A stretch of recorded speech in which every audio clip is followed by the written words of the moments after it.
Chair recognizes Mr. Lynch for 5 minutes. Thank you, Mr. Chairman. First of all, I want to thank the panelists for helping us, think about this and how we might approach the problem. I had the pleasure of working with Mr. Mashty and also Walter Jones on the 28 pages. It took us 15 years to get that information out there, which is far too long. It was interesting because as we were asking for disclosure and declassification, the administration was pushing back and saying, no, this is too sensitive. We had some of the agencies saying, no, it's methods and sources. And then finally, when it was eventually declassified, they flipped. They flipped and said, well, there's nothing here, and the information is not valid, and they took a totally different tact. We're now struggling with the DEA and the FBI in regard to confidential informants. So we've learned from the Office of the Inspector General for the DEA that we've got 18,000. They've got 18,000 confidential informants out there that are under contract being paid by the DEA. And last year we spent $237 million paying confidential informants, and Congress knows zero about that. They don't know about the crimes they've been committing. They don't know the way they're operating.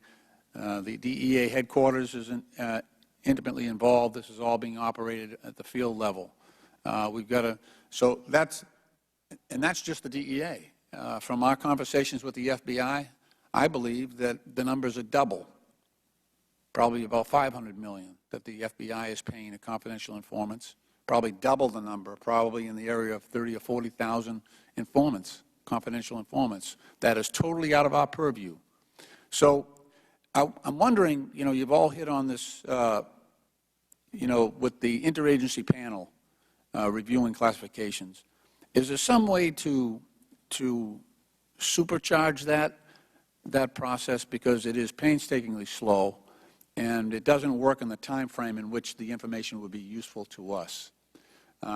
Mr. Leonard, I know that you said that the last time somebody took a good swing at this was during the Clinton administration in your remarks, your early comment.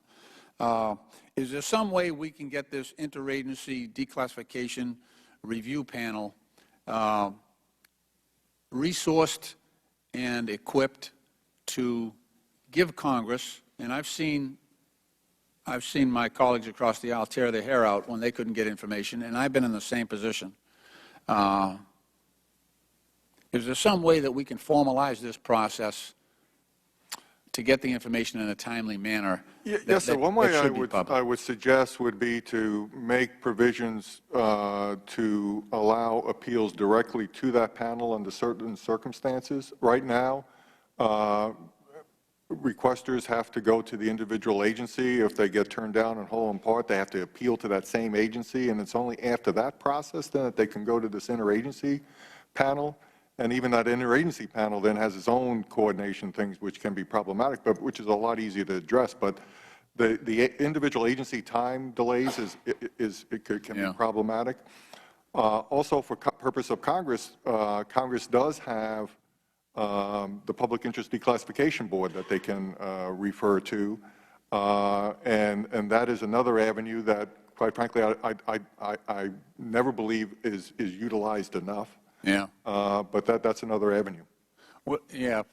To expedite it, maybe we've just got to figure this out legislatively to introduce an expedited process where the information we believe is so critical. And I guess I'm just thinking, is there a way to get the judiciary involved here so they would review?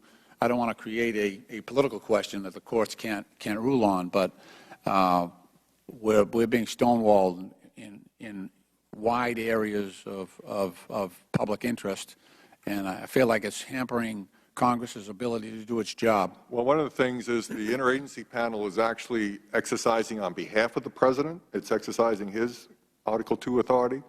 And the Public Interest Declassification Board, ultimately, they just make recommendations to the President who makes the final decision. So from that point of view.